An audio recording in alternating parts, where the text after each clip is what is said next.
आज आपण नाशिक स्पेशल अशी मिसळ केलेली आहे खड्या मसाल्यांमधली। खूप छान अशी चवीला लागते। नमस्कार मैत्रिणींनो, स्वागत आहे तुमचं पुष्पा पाटील किचन मध्ये। आज आपल्याला करायची आहे झणझणीत मिसळ।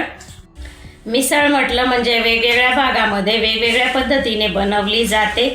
जसं की कोल्हापुरी मिसळ वेगळ्या चवीची असते, पुणेरी मिसळ अजून वेगळ्या चवीची असते आणि नाशिकची वेगळी असते। तर आज आपल्याला नाशिक स्पेशल अशी झणझणीत मिसळ करायची आहे।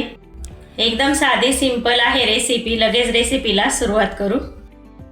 मिसळ करण्यासाठी बघा मी इथे 250 ग्रॅम मटकी घेतलेली आहे। ह्या मटकीला हलके हलके असे मोड आलेले आहेत बघा। मिसळसाठी मस्त अशी मोड आलेलीच मटकी घ्यायची, खूप छान चवीला लागते। तरी ह्या मटकीला एवढे आलेले नाहीये, कारण मी यावेळेस बाहेरून आणलेली आहे मटकी। मटकी आणल्यानंतर 2-3 पाण्याने स्वच्छ धुवून घेतलेली आहे आणि चाळणीवरती काढून ठेवली। आता आपल्याला हिला शिजायला टाकायचं आहे। मटकी शिजवण्यासाठी मी इथे कढईमध्ये पाणी ठेवलेलं आहे 2 ते 2.5 ग्लास। याच्यामध्ये आता ही स्वच्छ धुतलेली मटकी घालून घ्यायची आहे। मटकीला छान चव लागावी म्हणून याच्यामध्ये मीठ घालून घ्यायचं आहे। रंग छान यावा म्हणून हळद घालायची आहे। मटकीला आपल्याला 80% पर्यंत शिजवून घ्यायची आहे, एकदम गिळगिळीत अशी शिजवायची नाही। मटकी आपण शिजायला टाकलेली आहे। आता वाटण करायचं आहे। त्याच्यासाठी मी इथे 2 कांदे घेतलेले आहेत। एक छोटा आहे आणि एक मीडियम साईजचा कांदा आहे। स्वच्छ करून घेतले। आता ह्या कांद्यांना आपल्याला भाजून घ्यायचं आहे। हे कांदे मी मस्त असे जाळीवर भाजून घेणार आहे। तर बघा, तर कांदे भाजण्यासाठी मी इथे वांग्यासारख्या त्याला अशा चिरा पाडून घेतलेले आहेत, म्हणजे आतपर्यंत छान असा कांदा भाजला जातो।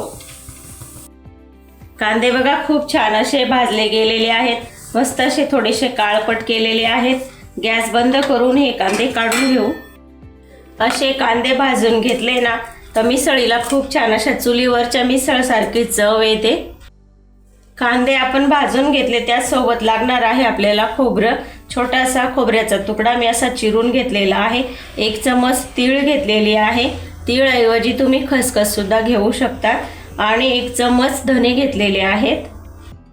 आज आपण मस्त नाशिक स्पेशल अशी मिसळ करत आहोत, त्यामुळे इथे मी पावडर मसाले न वापरता खडे मसाले घेत आहे। तर खड्या मसाल्यांमध्ये इथे तमालपत्र आहे 2-3, एक मोठी विलायची घेतलेली आहे, 3 छोटी विलायची आहेत, जावेत्री आहे 1 फूल, स्टार फूल आहे 1, 5-6 लवंग आहेत, 5-6 मिरी आहे आणि 1 इंच दालचिनी आहे। हे साहित्य आपल्याला थोडंसं भाजून घ्यायचं आहे। त्यासाठी तवा ठेवलेला आहे गॅसवर। थोडंसं तेल घालून घेऊ तव्यावर। आता ह्या तेलामध्ये आपण सर्व खडे मसाले, खोबरं, तीळ, धने सर्व घालून घ्यायचं आहे। धने टाकले, तीळ टाकले, खोबरं टाकलं। आता हे खडे मसाले सुद्धा टाकून घ्यायचे आहेत। हे आता आपल्याला थोडंसं भाजून घ्यायचं आहे।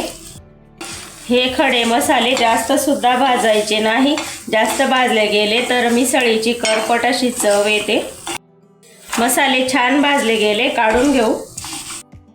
मसाला भाजेपर्यंत मटकी सुद्धा आपली दुसऱ्या गॅसवर खूप छान अशी शिजून गेलेली आहे। एकदम अशी गाळ नाही करायची, फक्त अशी दाबली तर दाबली गेली पाहिजे इतपत आपल्याला ही शिजवायची आहे। भाजलेला मसाला थोडासा गार करून घ्यायचा आहे। मसाला आपला गार होत आहे तोपर्यंत आपण ह्या रशामधून मटकी काढून घेऊ शिजलेली। एखादा झारा किंवा अशी चाळणी असते ना आपल्याकडे, त्याच्याने ही काढून घ्यायची आहे। थोडीशी मटकी मी इथे ठेवलेली आहे, पूर्णपणे काढली नाहीये। मसाले आपले गार झालेले आहेत। आता हे आपल्याला मसाले मिक्सरच्या भांड्यामध्ये टाकून घ्यायचे आहेत। याच्यामध्येच आलं आणि लसूण टाकून घ्यायचं आहे। 9-10 लसूण पाकळ्या आणि अर्धा इंच आलं घेतलेलं आहे। याच्यामध्ये आपल्याला कांदे घालायचे नाहीये, कारण हे व्यवस्थित असं बारीक आधी आपल्याला दळून घ्यायचं आहे। खडे मसाले, तीळ, खोबरं छान असं बारीक झालेलं आहे बघा। आता याच्यामध्ये आपण हा कांदा घालून घेऊ। याच्यामध्ये थोडंसं पाणी घालून हे बारीक असं आपल्याला आता दळून घ्यायचं आहे। तर बघा मस्त असा हा बारीक मसाला आपण तयार करून घेतलेला आहे। मिसळ करून घेण्यासाठी मी इथे मटकी शिजवलेलीच कढई घेतलेली आहे। त्याच्यामधली मटकी आणि रस्सा बाजूला काढून घेतला। तेल टाकून घ्यायचं आहे आपल्याला कढईमध्ये। तेल तापलेलं आहे, याच्यामध्ये जिरं घालून घेऊ। जिरं छान फुललेलं आहे, याच्यामध्ये आपण आता बारीक केलेला मसाला घालू। थोडंसं मिक्स करून घेऊ। याच्यामध्ये आपल्याला थोडेसे पावडर मसाले घालायचे आहेत। त्याच्यासाठी मी इथे हळद घेतलेली आहे 1/2 चम्मच, चटणी पावडर घेत आहे 1.5 चम्मच, अर्धा चम्मच धना पावडर घेत आहे आणि तर्रीसाठी मस्त थोडीशी काश्मीरी मिरची पावडर घालायची आहे। आपण याच्यामध्ये खडे मसाले घातलेले आहेत, त्याच्यामुळे मी वरून कोणताच मसाला घालणार नाहीये। हे आता आपल्याला छान असं तेल सुटेपर्यंत परतवून घ्यायचं आहे। हा मसाला परतवत असताना खूप छान असा सुगंध येत आहे खड्या मसाल्यांचा। मसाला छान असा परतवला गेला, अगदी मोकळा मोकळा असा दिसत आहे, मस्त असं तेल सुटलेलं आहे। याच्यामध्ये आपण आता मटकी शिजवलेलं पाणी घालून घ्यायचं आहे आणि त्याच्यामध्ये थोडीशी मटकी सुद्धा ठेवलेली आहे मी, तीही याच्यामध्ये टाकून घ्यायची आहे।